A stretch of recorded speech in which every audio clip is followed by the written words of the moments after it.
Bisa lihat layar saya, Bapak Ibu? Baik, super baiklah. Mari kita mulai kalau begitu.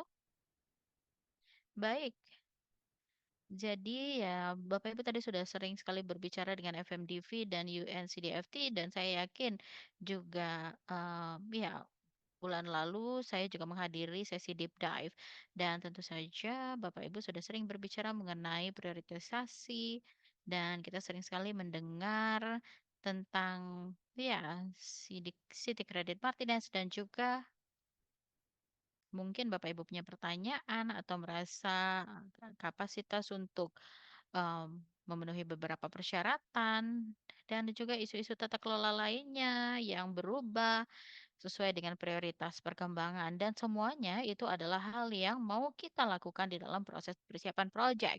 Jadi Juliana mengatakan menurut saya ini adalah hal yang benar ya dan saya mengerti bahwa ini adalah hal yang bisa membuat kita frustasi di awal-awal karena lagi-lagi masalah paper ya dan kita tidak melihat konstruksinya benar-benar terjadi tapi ini adalah hal yang penting karena kalau seandainya kita tidak melakukan persiapan dengan baik maka ini akan berakhir dengan buruk. Jadi ya, persiapan proyek itu adalah hal yang sangat penting. Mari kita bahas sedikit secara mendetail dari apa yang kita sebut dengan ya, Bapak Ibu pasti sering sekali mendengarkan mengenai bankability dan konsep bankabilitas dan tentu saja persiapan proyek. Jadi apa itu bankabilitas? Bankabilitas itu adalah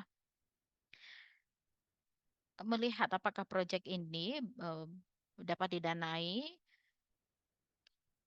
dan, kita akan lihat resikonya, lalu return-nya, dan apakah bisa mengamankan pendanaan dalam mengimplementasikan proyeknya. Jadi Pak Fakri sudah banyak sekali berbicara tentang pengurangan resiko. Jadi resiko itu adalah kunci untuk bankabilitas. Nah, profil risk return-nya itu juga penting antara return potential dan juga resiko untuk kehilangan uang. Jadi ini adalah kunci untuk bankabilitas. Dan para pendana kita mempertimbangkan ya bahwa proyek ini dapat didanai atau bankable kalau seandainya semakin tinggi resiko kesuksesan proyeknya. Dan proyek ini tentu saja harus menghasilkan flow untuk mengcover investasi atau harus diimplementasikan oleh entitas publiknya. Dan, kondisi bankable ini tentu saja sangatlah berbeda-beda tergantung dari pendananya. Tadi Bapak Ibu sudah mendengar juga dari IUCN dan juga SCF dan juga mengenai beberapa kriteria khususnya untuk return of investment 40, 14 sampai 15 begitu ya, kadang-kadang bisa lebih rendah atau kriterianya bisa berbagai macam. Jadi sebenarnya sangat tergantung. Yang paling penting adalah semuanya itu, semua pendana tersebut itu bisa dari swasta, nasional, dan internasional. Semuanya itu butuh kepercayaan diri. Dan entah itu dari faktor ekonomi yang akan mendorong uh, kesiapan proyeknya nanti. Nah, sekarang bagaimana caranya kita bisa mengerjakan hal tersebut? Apa faktornya yang memberikan pengaruh terhadap bankabilitas? Jadi ada 3 tingkatan dari faktor, karakteristik proyeknya, dan faktor tingkat kotanya, dan juga faktor tingkat nasionalnya. Kalau kita mulai terlebih dahulu dari tingkat paling tinggi, di tingkat nasional terlebih dahulu, kita akan lihat bagaimana resiko-resiko mata uang asingnya. Entah pemerintahnya bagaimana apakah pemerintah akan crash di pasar internasional dan bagaimana arsitektur antar pemerintahnya? Karena pasti akan ada transfer dari pemerintah pusat dan pemerintah daerah begitu. Dan faktor-faktor ini kita harus melihat hal ini juga, tapi sebagai sebuah kota benar ya bahwa ini adalah sesuatu yang kita sebut dengan, lingkungan pemampu. Ada juga program-program yang bisa menguatkan enabling environment ini. Jadi kalau seandainya kita tidak memiliki power terhadap hal itu sekarang, setidaknya kita harus sadar apa yang mungkin terjadi. Lalu setelah itu akan ada faktor di tingkat kota, ini di tingkat administratif. Jadi, ya kapasitas teknis juga. Dan tentu saja memiliki dampak luar biasa untuk proyeknya dan investornya.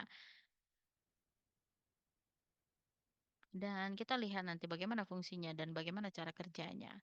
Dan secara khususnya kita akan lihat bagaimana pendanaan finansial fundamentalnya, bagaimana kapasitasnya, dan bagaimana sistem accountingnya, bagaimana seberapa transparankah municipality-nya dan seberapa jauh kita juga memiliki perencanaan dan juga pengadaan begitu ya? Apa sistem pengadaan yang sekarang ini ada di, negara tersebut. Jadi ini adalah hal yang sangat penting untuk terus mengerjakannya, tidak hanya mengenai proyeknya, tapi ya dukungan politiknya juga sangat penting. Dan sering sekali timeline proyeknya akan diperpanjang ya, melewati dari satu, putaran pemerintahan begitu. Mungkin yang ada perubahan tata kelola pemerintahan,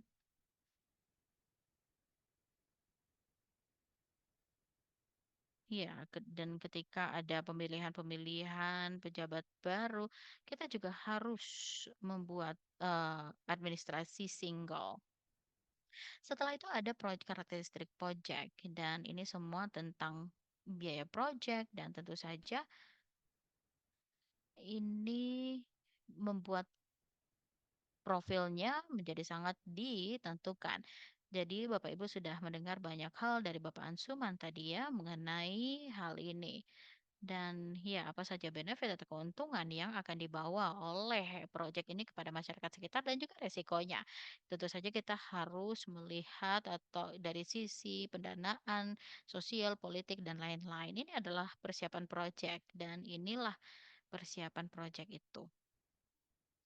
Nah, sekarang kita lanjut lagi. Jadi pada dasarnya persiapan proyek, prosesnya itu akan membantu kita dari apa yang dikatakan oleh Pak Fahri tadi. Ada dua kunci elemen dari bankabilitas. Dampak, apa itu dampak dari proyek kita, dan gimana caranya kita bisa mendanai tersebut, apa mekanismenya, apa modelnya untuk pendanaan ini.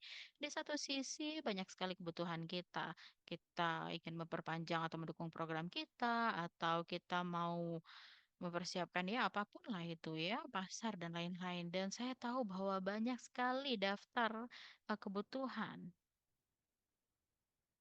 Dan kita tahu bahwa ada kesenjangan investasi ya, kita tahu itu. Dan kita juga tahu bahwa di satu sisinya ada ya pada saat introductory atau perkenalan masterclass pasti Bapak Ibu sudah mendengar hal ini ya, dan ICF juga sudah menjelaskan mengenai warranty, pinjaman dan juga hibah karena ada dana di luar sana. Untuk mengakses pendanaan ini Bapak Ibu harus mengembangkan proyek yang bankable. Dan untuk membuktikan bahwa ini bankable yaitu melalui persiapan proyek. Jadi ini sebenarnya adalah untuk mendefinisikan konsep proyeknya, mempelajarinya, dan melihat bagaimana proyek ini bisa mendapatkan pendanaan dari sektor swasta. Dan sekarang ini Bapak Ibu ada di tahap dalam mengagregasi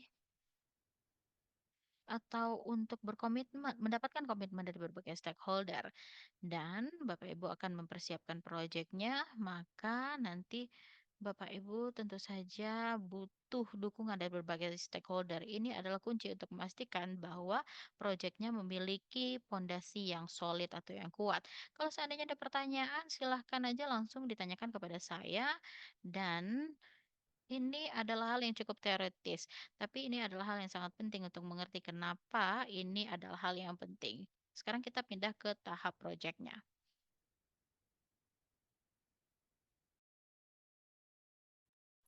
Jadi maksud kita green di sini adalah fase persiapan proyeknya. Jadi, kita misalkan sudah punya rencana, begitu tuh, rencana master plan, rencana iklim, rencana investasi, lalu Anda sudah mulai, pengumpulan dan lain-lain. Dari kota-kota cohort 1 dan 2, saya rasa Anda sudah memiliki konsep-konsep yang bagus ya, di dalam scope Anda dan juga sekarang tujuannya adalah untuk maju ke pre-feasibility atau feasibility study ya, untuk bisa menggali detail-detailnya. Mohon maaf agak putus-putus suara beliau. Dan kemudian kita bisa baru nanti masuk ke implementasi setelah structuring dan transaction ya. Tapi sebelum itu, kita harus memastikan bahwa Anda memiliki basis yang baik. Jadi, dengan adanya pre-feasibility study dan feasibility study yang terdiri dari beberapa elemen. Nanti saya akan jelaskan. Dan salah satu poin lainnya adalah sambil Anda masuk ke dalam proses persiapan proyek ini, di saat yang bersamaan Anda harus memastikan pengembangan enabling environment-nya, begitu ya, nanti saya jelaskan apa itu. Dan Anda juga harus mengerjakan pengembangan kapasitas, knowledge, dan basically sih apa yang Anda lakukan sekarang itu adalah sesuatu yang harus Anda lakukan ya, Anda lakukan terus-menerus, karena tidak bisa hanya mempersiapkan proyeknya saja. Kita harus melihat semua hal itu secara holistik, siapa saja nanti yang bisa menjadi pemangku kepentingan contohnya, dan seperti itu ya. Jadi sedikit, masuk lebih detail ke dalam fase persiapan proyek. Jadi di, tahap-tahap awal persiapan proyek, contohnya perihal definisi proyek begitu.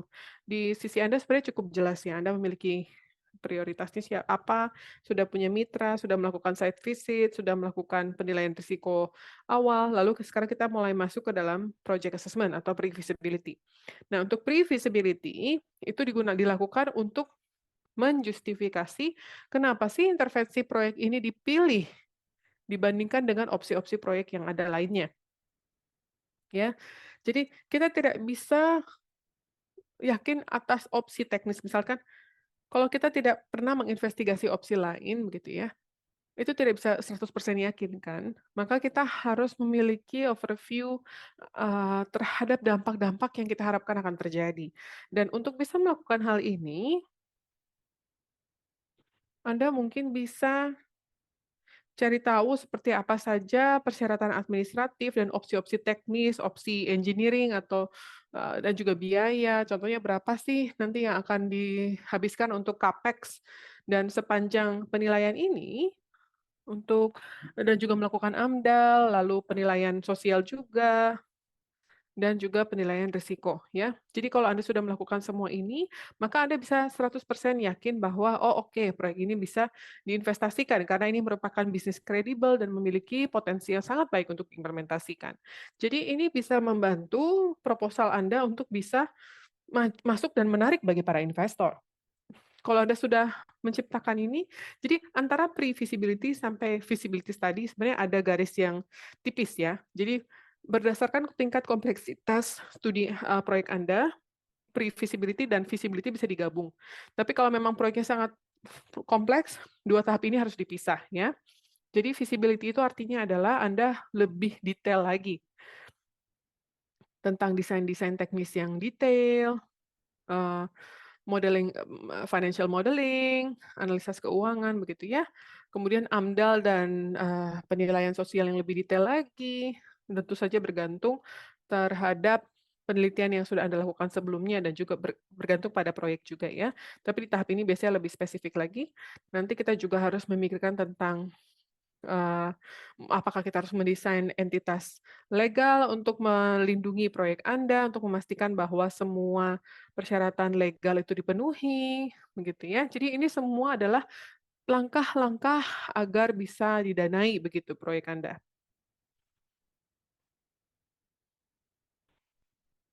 begitu. Nah, jadi ini adalah contoh saja, saya tidak akan bahas semua poin satu persatu, karena nanti bisa saja, di fase latihan nanti Bapak Ibu bertanya ya. Tapi apa saja contohnya ya, pre-feasibility study untuk sebuah proyek manajemen sampah. Nah, mungkin sudah ada beberapa elemen yang tersedia ya. Sekali lagi, ini bukan sesuatu yang benar-benar plek ketiplek harus dipakai, tapi misalkan Anda ingin menciptakan proyek pengelolaan sampah ya, dari pengumpulan sampai, treatment begitu ya, apakah masuk ke landfill atau ingin menutup landfill tertentu di mana kita membutuhkan layanan tambahan untuk mengelola sampah yang ada begitu ya. Tentu saja kita harus bisa mendesain sistem yang bersih dan kita tidak bisa mendesain sistem ini tanpa mengetahui sebenarnya komposisi sampah kita ini kuantitasnya juga seperti apa, ya kan? Jadi kita harus kumpulkan dulu semua data ini, harus tahu seperti apa kondisinya sekarang dan sistem saya rasa ini juga merupakan salah satu proyek yang menarik bagi investor internasional. Ya, lakukan dulu survei dan data dan berikutnya adalah melakukan uji tuntas secara lingkungan dan juga sosial, ya. Jadi kita, me itu sebenarnya sangat penting untuk proyek-proyek pengelolaan sampah, tidak bisa diacuhkan ya. Jadi lanjut tentang bankability, itu bukan tentang bank saja, tapi itu tentang keuangannya ya, pendanaannya. Jadi kalau Anda menemukan sesuatu yang nanti pasti bisa merusak lingkungan, pasti akan sangat mengurangi kemungkinan proyek Anda didanai, ya. Nah, kalau Anda berada di dalam tahap pre-feasibility, Anda harus melakukan desain preliminary, eee, mendesain fasilitas recycling-nya, atau mendesain seperti apa landfill atau TPA-nya, begitu ya. Jadi itu semua juga harus dilakukan di tahap ini. Nah, jadi sekali lagi tidak bisa sebuah proyek tidak bisa didanai kalau kota dan mitra-mitra kotanya itu akan merasa kesulitan untuk mengoperasikan dan mengelola infrastruktur yang akan dibangun ini, begitu. Jadi, semua persiapan-persiapan itu harus detail ya, berapa jumlah dana yang dibutuhkan. Nah, sekarang yang sudah saya presentasikan ini adalah banyak banget ya elemennya ya, mungkin Bapak Ibu bertanya, nah, sepanjang atau berapa sih biaya yang dibutuhkan untuk melakukan ini? Jadi, di titik pertama ketika Anda memulai konsep desain sampai dengan financial closure atau pendanaan, mungkin bisa membutuhkan 1 tahun ya. Financial closure itu maksudnya akhir dari persiapan proyek sampai kita memulai implementasi. Jadi itu bisa mengambil 1 tahunan lah ya, sekitar 1 tahun. Jadi ini akan bergantung pada, tingkat kompleksitas teknis dari studi-studi atau penelitian persiapan Anda. Kemudian kalau memang, soal dari pendanaan mereka juga pasti akan berdiskusi secara internal kan, ada konsensus atau tidak perihal pendanaan. Jadi bergantung juga pada mekanisme pendanaannya, kemudian maturity, nya dan kemudian kapasitas Anda. Untuk perihal biaya, biasanya persiapan proyek itu, misalnya pre-feasibility study atau studi-studi awal itu bisa sekitar 100 sampai 100 sampai 150.000 USD begitu ya biayanya, sekitar segitu. Dan biasanya ini digunakan untuk membayar tim tenaga ahli yang nanti akan bekerja dengan Anda untuk bisa, mempersiapkan hal-hal yang tadi saya sebutkan barusan begitu ya. Jadi kita harus bisa pastikan bahwa kita memperoleh gambaran yang utuh perihal nanti bagaimana proyeknya itu akan dicanangkan. Jadi kalau kita zoom out sedikit, kita lihat perspektif yang lebih luas, saya akan bicara tentang enabling environment ya. Jadi enabling environment itu adalah sesuatu yang tidak spesifik tentang proyek ya. Ini sesuatu yang lebih holistik lagi. Ini, tentang kapasitas dan pengembangan institusional dan kebijakan. Jadi, penting sekali peran pemerintah nasional bagi menciptakan enabling environment untuk Anda ya, para kota ya. Jadi, kalau memang ada enabling environment yang bisa mendukung proyek-proyek dengan peraturan yang tepat, atau kerangka kerja legal yang tepat, bagaimana misalkan kita bisa menggunakan insentif, itu seperti apa regulasinya. Eee, itu bisa sangat membantu ya untuk desain programnya. Ini juga ada enabling environment juga bisa berarti pendukungan reformasi institusional. Dapat juga membantu reformasi institusi yang relevan dengan proyek, begitu ya. Jadi bagaimana kita bisa membangun kapasitas terkait, contohnya ya, contoh perusahaan-perusahaan untuk perusahaan-perusahaan pengelolaan sampah urban, mmm, jadi bagaimana kita bisa memastikan bahwa mereka memiliki kapasitas yang cukup untuk, kapasitas manajemen yang cukup untuk mengelola proyek baru ini, begitu ya. Jadi itu juga merupakan bentuk enabling environment. Nah, Anda sebenarnya tidak akan bekerja sendiri untuk mempersiapkan semuanya, karena ada tadi yang kita sebut sebagai project preparation facilities, atau fasilitas persiapan proyek ya. Nah, PPF itu adalah organisasi atau institusi yang bisa membantu kota-kota untuk mengembangkan proyek-proyek yang bankable dan siap untuk diinvestasikan. Jadi biasanya PPF itu bisa membantu Anda untuk, eee, langkah per langkah melaluinya, melalui persiapan proyek dan kemudian menghubungkannya dengan sumber pendanaan, begitu. Jadi PPF itu bisa menyediakan dukungan teknikal atau dukungan finansial ya. Jadi jumlah bantuannya itu bisa macam-macam. Anda bisa akses juga link ini untuk membaca lebih lanjut lanjut tentang PPF. Tapi hal yang sangat penting untuk saya katakan sekarang adalah untuk memahami bahwa bagaimana kriteria, eligibility kriteria Anda begitu. Apakah Anda memenuhi persyaratan begitu ya. Jadi pertama kita harus pikirkan, negara kita bisa nggak masuk ke dalam kriteria tertentu. Misalnya di Thailand hanya bisa apply untuk beberapa pendanaan tertentu karena satu pendanaan itu hanya bisa tersedia untuk Kamboja atau Indonesia dan lain-lain begitu ya. Apakah kota Anda juga bisa apply atau harus melalui badan tertentu atau, badan atau institusi tertentu begitu ya. Sektor-sektor apa yang memang, bisa didanai, tahapan-tahapan apa saja yang memang ter-cover, kemudian misalkan kita berikan $500.000 begitu ya sebagai bantuan teknis untuk mempersiapkan proyek, biasanya dana ini digunakan untuk, eee, operasi awal begitu ya. Jadi nanti juga biasanya ada call for proposal. Jadi di tahap ini kita harus cari tahu benar-benar mendetail sebenarnya ini dananya bisa digunakan untuk mendanai apa saja. Contohnya untuk UNCDF ada ada langkah-langkah untuk melakukan aplikasi ya, ada fase-fase tertentu di mana bergantung pada tingkat kesiapan atau level of readiness Anda maka akan bisa diberikan dana, sejumlah tertentu begitu ya, sebagai bentuk technical assistance atau bantuan teknis. Nah, semua fasilitas ini memberikan, eee, bantuan bagi pemerintah daerah begitu ya, tapi beberapa itu hanya berfokus ke tahap-tahap awal ketika persiapan dan beberapa dana juga fokus ke bagian akhir dari persiapan proyek itu sendiri. Jadi bisa dilihat di sini matriksnya, ada juga yang sebenarnya lebih berfokus kepada sektor swasta, ada yang berfokus pada sektor publik, jadi variasinya banyak di luar sana ya.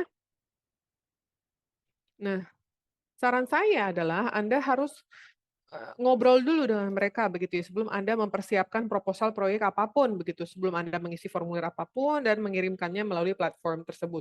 Jadi, sangat baik kalau Anda bisa menghubungi mereka, dan coba pahami terlebih dahulu sebenarnya yang mereka ingin cari itu proyek-proyek seperti apa sih sebelum Anda memulai menciptakan proposal. Sehingga Anda bisa mempersiapkan proposal Anda dengan lebih tepat sasaran. Biasanya sistem-sistem hibah itu adalah sistem yang paling umum ya, dan, memiliki tema-tema tertentu. Contohnya kalau SGAC, temanya itu meng-cover sektor-sektor ini ya, tapi, sekali lagi kita double check aja melalui website mereka. Dan untuk MDB atau Multilateral Development Bank seperti World Bank atau ADB, biasanya proyek itu harus memiliki, ukuran yang cukup besar ya. Jadi kalau memang proyek Anda akan, akan menghabiskan $4 juta misalkan, akan sulit untuk bisa masuk ke dalam opsi pendanaan ini. Biasanya Anda harus mencari sumber pendanaan lainnya begitu.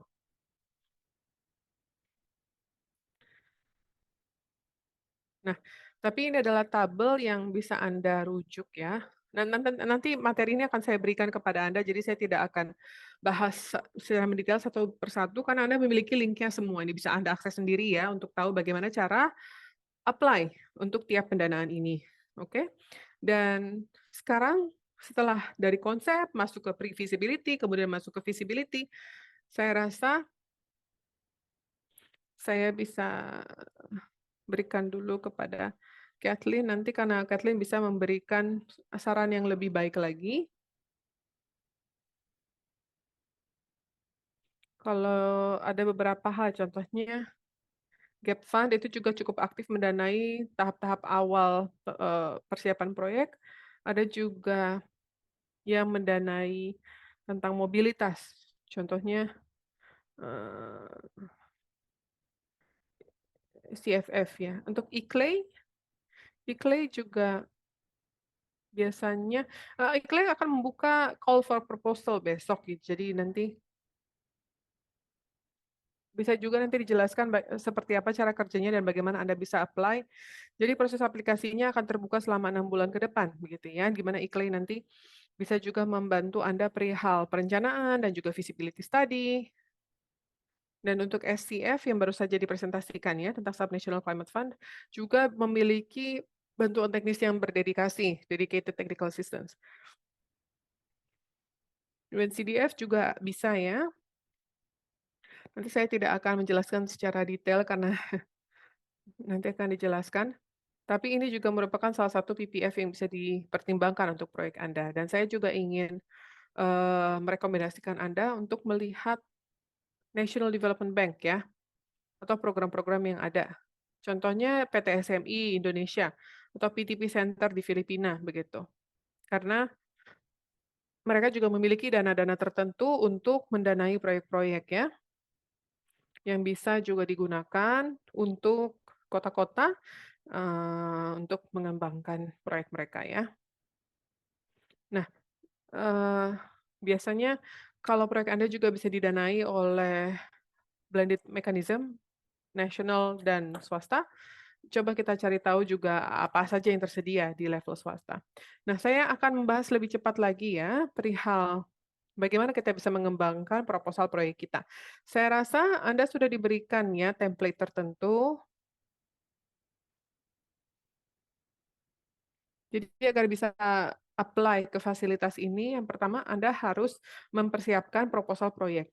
Nah, di dalam proposal proyek itu harus mendemonstrasikan komitmen dan kredibilitas Anda ya. Jadi tidak apa-apa kalau Anda tidak memiliki semua datanya dulu atau belum memiliki semua angka-angkanya, Anda bisa gunakan asumsi atau proksi dulu, tapi harus transparan ya, dan harus siap membagikan informasi-informasi apapun yang dibutuhkan. Di tahap ini kalau Anda masih belum tahu semua angka-angka yang dibutuhkan, maka Anda bisa, berikanlah kualitatif, apa namanya, penilaian kualitatif misalkan perihal dampak-dampak iklim begitu ya. Karena biasanya ini sangat penting bagi para pedana. Dan kita harus bisa memperkirakan seperti apa untuk keuntungan-keuntungan yang bisa dicapai, dan juga kita harus perkirakan siapa saja penerima manfaatnya, baik secara langsung maupun tidak langsung. Dan kita harus memulai diskusi dengan para pemangku kepentingan di bagian pendana. Jadi jangan jangan malu-malu, jangan ragu-ragu ya, kalau Anda memiliki proyek pilot atau perintis, bisa saja juga dimasukkan untuk menunjukkan bahwa, "Hey, kota kita juga sudah memulai usaha-usaha tertentu," begitu ya. Nah, saya juga akan membahas, template format aplikasinya, tapi hanya untuk bagian-bagian utamanya ya, yang saya rasa yang paling penting untuk Bapak Ibu perhatikan. Jadi saya tidak akan bahas, eee, tiap kalimatnya, ini tentang detail proyeknya ya. Jadi tolong masukkan nama orang yang tahu tentang proyek, bukan hanya yang paling penting di kota itu, bukan bukan bukan. Tapi yang paling tahu tentang proyek ini ya.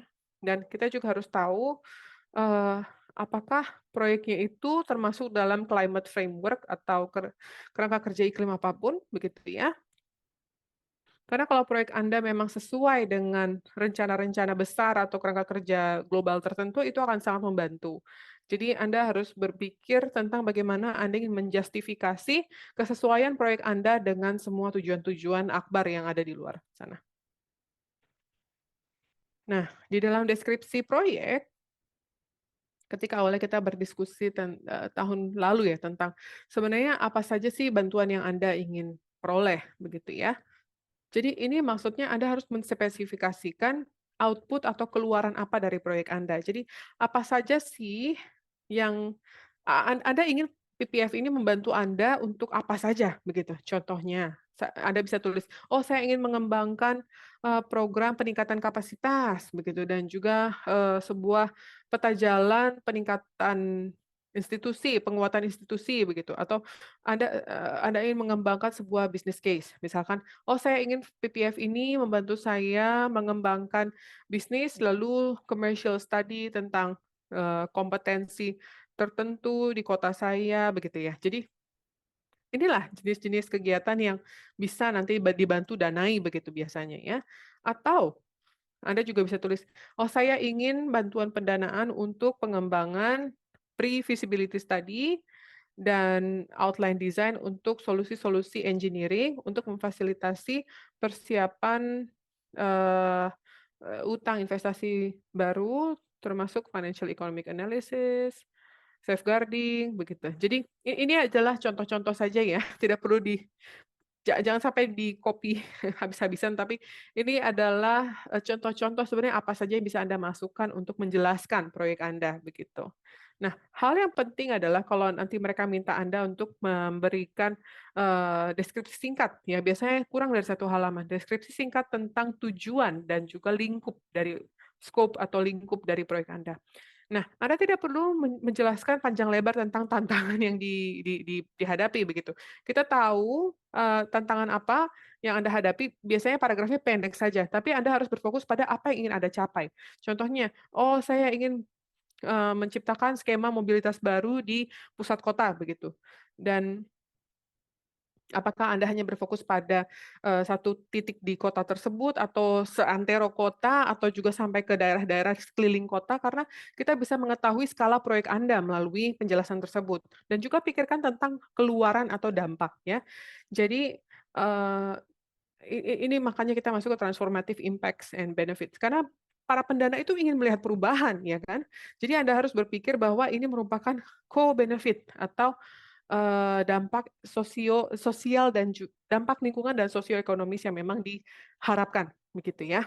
Jadi saya tidak akan bahas kalimatnya satu persatu sekali lagi, tapi contohnya Anda bisa tuliskan tentang dampak positif atau pengurangan level polusi udara atau akses edukasi atau, penciptaan lapangan kerja, begitu. Jadi ada banyak sekali keuntungan-keuntungan yang bisa Anda masukkan di sini dan Anda harus bisa menjelaskan rasional atau alasan kenapa si orang-orang harus bisa berinvestasi ke proyek Anda, begitu. Nah, jadi co-benefit ini sangatlah penting untuk bisa dituliskan dengan baik karena itu membantu Anda membangun jalur cerita dari proyek Anda atau storyline-nya ya. Jadi itu membantu Anda menciptakan kasus yang menarik bagi para investor ini untuk mendanai proyek Anda. Contohnya, ada proyek untuk pengelolaan sampah ya, di mana proyek ini tujuannya adalah untuk menciptakan pengumpulan, processing, lalu recycling dan juga, disposal dari sampah ya. Dan kita harus bisa daftarkan, apa saja sih untungannya? Satu, penciptaan green jobs, yang kedua, pengurangan emisi, ketiga, meningkatnya, kecantikan daerah urban, daerah perkotaan, yang keempat, mengurangi risiko-risiko kesehatan, contohnya polusi. Jadi ini adalah contoh-contoh begitu yang harus Anda pikirkan secara baik dan tuliskan secara menarik begitu. Jadi, tentang sektor mobilitas tadi kan, di atas adalah sektor pengelolaan sampah. Nah, yang di bawah itu tentang sektor mobilitas, jadi meningkatkan aktivitas fisik, kemudian mengurangi risiko-risiko terkait penyakit jantung dan juga terkait obesitas, atau meningkatkan keselamatan jalanan dengan mengurangi kecelakaan, mengurangi polusi udara, mengurangi polusi suara, meningkatkan ketahanan energi begitu ya. Jadi ini, eee, solusi adaptif untuk mendorong, apa namanya, pergerakan dari mobil ke transportasi publik gitu, hal-hal seperti itulah ya. Ini hanya contoh saja. Nah, kemudian mereka mungkin akan bertanya kepada Anda, "Berapa sih total biaya yang dibutuhkan?" Mungkin Anda belum tahu, tapi Anda bisa lakukan estimasi ya, karena Biasanya untuk harga-harga pastinya kita hanya bisa tahu nanti setelah kita melakukan semua assessment dan studi-studi relevan. Tapi, Anda juga bisa tulis di sini apakah Anda menyasar pendanaan publik atau pendanaan swasta, atau Anda juga harus bisa tuliskan sebenarnya sejauh apa status diskusi terhadap terkait proyek Anda ini, ya. Jadi tidak apa-apa kalau memang terlalu detail banget di tahap ini, yang penting Anda sudah memiliki gambarannya, ya. Jadi, kalau Anda memiliki dokumentasi lain atau elemen lain yang bisa ditunjukkan, Anda juga bisa tunjukkan dan lampirkan di sini agar Anda bisa, mendemonstrasikan bahwa sudah ada usaha konkret yang sudah dilakukan oleh kota Anda. Mohon maaf saya sedikit overtime, tapi ini slide terakhir saya, begitu ya. Kesimpulannya untuk bisa menarik pendanaan, pemerintah kota itu membutuhkan 3 elemen utama. Yang pertama adalah pelibatan strategis dan juga pelibatan dan penyesuaian harmonisasi strategis begitu ya. Jadi beberapa proyek itu mungkin, membutuhkan ini tidak sebesar proyek lainnya, tapi akan sangat baik untuk kita bersinergi dengan para pencipta kebijakan nasional begitu ya, dan bagus juga kita tetap melakukan dialog dengan kementerian lembaga begitu ya, agar proyek-proyek kita juga bisa terus-menerus selaras dengan tujuan-tujuan iklim atau target-target iklim secara garis besar, secara skala besar ya. Dan untuk juga memahami kriteria pendanaan, Anda harus ngobrol ya. Anda harus ngobrol dengan para pendana itu. Tanyakanlah sepanjang mungkin perihal fasilitas apa yang bisa membantu Anda, dan tapi proposal Anda juga harus sesuai dengan apa yang, dengan tujuan-tujuan atau ketertarikan mereka sendiri begitu ya sebagai pendana. Nah yang berikutnya, kita juga harus kerjakan menguatkan kapasitas internal agar kita layak untuk didanai. Jadi credit worthiness itu juga sangat bagus ya. Ada program-program untuk meningkatkan credit worthiness ya, atau rating kredit yang baik. Dan kalau Anda bisa menghubungkan, perencanaan proyek dan pendanaan ini, eee, dan Anda harus terus-menerus berlatih, Anda harus terus-menerus belajar, dan terus-menerus berpartisipasi dalam program-program pengembangan kapasitas lainnya. Dan salah satu elemen lainnya yang terakhir itu adalah ke visibility atau kemungkinan dari proyek ini untuk diinvestasikan ya. Jadi level detail dalam persiapan proyek itu sangatlah penting. Dan kita akan bahas lebih lanjut nanti ya, saya rasa di tahap pelatihan, tapi saya rasa saya ingin simpulkan dulu ini adalah akhir dari presentasi saya, mohon maaf kalau agak overtime ya, tapi saya dengan senang hati akan menjawab pertanyaan apapun. Terima kasih.